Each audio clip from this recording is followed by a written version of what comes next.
ஏங்க சொல் தாமரை. ஒரு வாக்கிங் மாதிரி போயிட்டு வரலாமா? தூக்கமே வர மாட்டேங்குதுங்க. தூக்கமே வர மாட்டேங்குதா? தூங்கி இந்த என்னை எழுப்பிட்டு தூக்கமே வர மாட்டேங்குது இப்ப நீ சொல்லிக்கிற. நான் நல்லா தூங்கின்னு இருந்தேன். நானு நீங்க நல்லா தூங்கினதால தான் என்னால தூங்க முடியலையே. ஏன் அதுக்கு உனக்கு என்ன தவிர சம்பந்தம் இருக்குது? சவுண்ட் வருது, கொட்டை சவுண்ட். கொட்டன்றப்பதான் எனக்கு ஞாபகம் வருது. நான் வந்து சிங்கப்பூர்ல தங்கி இருந்தப்ப என்ன பண்ணோம்னா ஷேரிங் ரூம் தான் எடுத்திருந்தோம். ஒரு ரூமுக்கு 2 பேர், அதாவது 3 BHK எடுத்துட்டு ஒரு ரூம்ல 2 பேர் தங்கிட்டு வச்சுக்கோயா. நான் மதியம் நல்லா தூங்கிட்டேன்.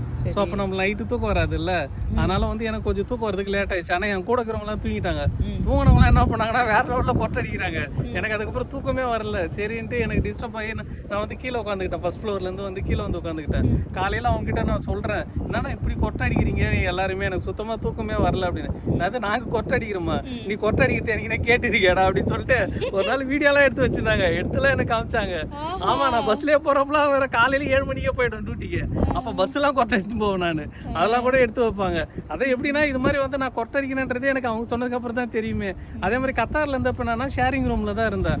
அவர் மொதல் தூங்கிட்டாருன்னா என்னால் தூங்க முடியாது. ஏன்னா அவர் என்னோட 2 மணிக்கு அடிப்பாரு. நான் வந்து தூங்கிட்டேன்னா அவருக்கு போய் ஆளில் படுத்துப்பாரு. நாங்கள் 2 பேரும் மாற்றி மாற்றி இப்படியே சொல்லிப்போம். மொத்தத்தில் யாராவது ஒரு தூக்கத்துக்கு எடுத்துடுவீங்க. ஆமா, யாரும் ஒருத்தவங்க தூக்கத்துக்கு எடுத்துருவேன். இதுல வந்து நான் என்ன தெரியுமா வேற சொல்லுவேன், இது வந்து எனக்கு கொட்டை பிரச்சனை கிடையாது, யாருக்கிட்டே எனக்கு தொத்திச்சுன்னு வேற சொல்லுவேன். அதுதான் எனக்கு டவுட்டா இருக்குது. நான் உங்க கூட 8 வருஷமா இருக்கேன், எனக்கு மட்டும் ஏன் தொத்தலாது தெரியல. அது மேபி அது வியாதி வந்து ஒரு சில பேருக்கு பரவாது போல. ஏன்னா நீங்களா சாங் பாடி இல்ல, அதனால உங்களுக்கு பரவாது போல. எனக்கு பரவிட்டு. ஆமா, கல்யாணம் ஆனதுக்கு அப்புறம் எல்லாருமே வீக் ஆயிடுறாங்க. பாருங்க 12:30 மணிக்கு வந்து யோசிச்சுட்டு ஒரு ஆள் கிடையாது. அந்த வடிவேல் சார் சொன்ன மாதிரிதான், துபாய் குறுக்குச்சேதான் மெயின் ரோடுன்ற மாதிரி மெயின் ரோட்ல இருந்தாலும் ஒரு ஆள் கிடையாது. ஆனா கொட்டை சத்தத்தால இப்ப வந்து நான் வெளியில சுத்தின்னு இருக்கோம். இல்ல இதனால ஒரு படமே வந்திருக்கு. அப்படியா? ஆமா ஆமா, நான் கூட பார்த்தேன். மணிகண்டன் நடிச்சிருந்தாருல, நல்ல படம் தான். ஓகே மக்களே, இது வந்து எதுக்கு சொல்றேன்னா, உங்க வீட்லயும் இதே மாதிரி உங்க ஹஸ்பண்டோ இல்ல ஒய்ஃபோ இல்லைன்னா வந்து அண்ணன் தம்பியோ யாரோ கொட்டை அடிப்பாங்க. அந்த கொட்டை அடிக்கிறத நீங்க எப்படி சமாளிக்கிறீங்க, இல்ல அதுக்கு என்ன ட்ரீட்மெண்ட், இதுக்கு என்ன பண்ணலான்றத வந்து கமெண்ட்ல சொல்லுங்க. கொட்டை அடிக்கிறதுக்கு என்ன தீர்வுன்றத கமெண்ட்ல சொல்லுங்க.